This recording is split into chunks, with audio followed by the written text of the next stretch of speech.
ہم بات کر رہے تھے وزارت توانائی پہ. دیکھیے اس ملک کو سستی بجلی کی ضرورت ہے.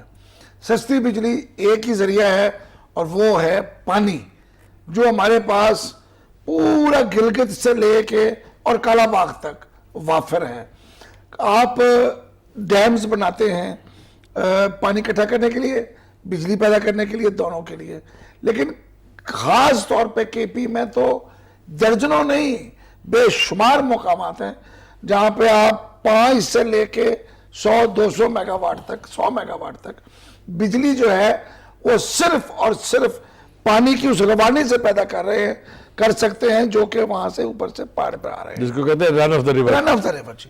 اب پھر ایک بہت بڑی جھیل جو ہمارے پاس اللہ تعالیٰ نے بنا دی ہے, عطا آباد, کہتے ہیں کہ وہ بنا بنایا ڈیم ہے, اس کے ذریعے ہم بجلی پیدا کر سکتے ہیں.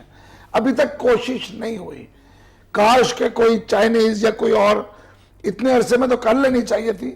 10 سال ہو گئے اس جھیل کو بنے. چلیے اب چونکہ عمران خان صاحب سینٹر میں آ گئے ہیں, خود چیف ایگزیکٹو ہیں, ایلوکیشن آف فنڈ کرنا بھی آسان ہے, بجٹ کے اندر اس کی پروویژن رکھنا بھی آسان ہے, تو ہم سمجھتے ہیں کہ جو وقت ضائع ہو گیا وہ تو ہو گیا, لیکن ہم مزید وقت ضائع کیے بغیر صوبوں کے بیچ میں, صوبوں کی سطح کے اوپر اور فیڈرل گورنمنٹ کا جہاں ذمہ داری ہے, وہ فیڈرل گورنمنٹ جو ہے وہ اس علاقے کو, اس ایریا کو, اس شعبے کو فوکس کریں گے. اور چونکہ انہوں نے اپنے پاس رکھا ہے اس کو, تو لگتا یہی ہے کہ وہ اس کو اسپیشل یعنی اہمیت دیتے ہیں. دوسری ایک اہم منسٹری انہوں نے اپنے پاس رکھی ہے انٹیریئر, جیسا کہ مجھے کریکٹ کیا تھا شعیب الدین نے.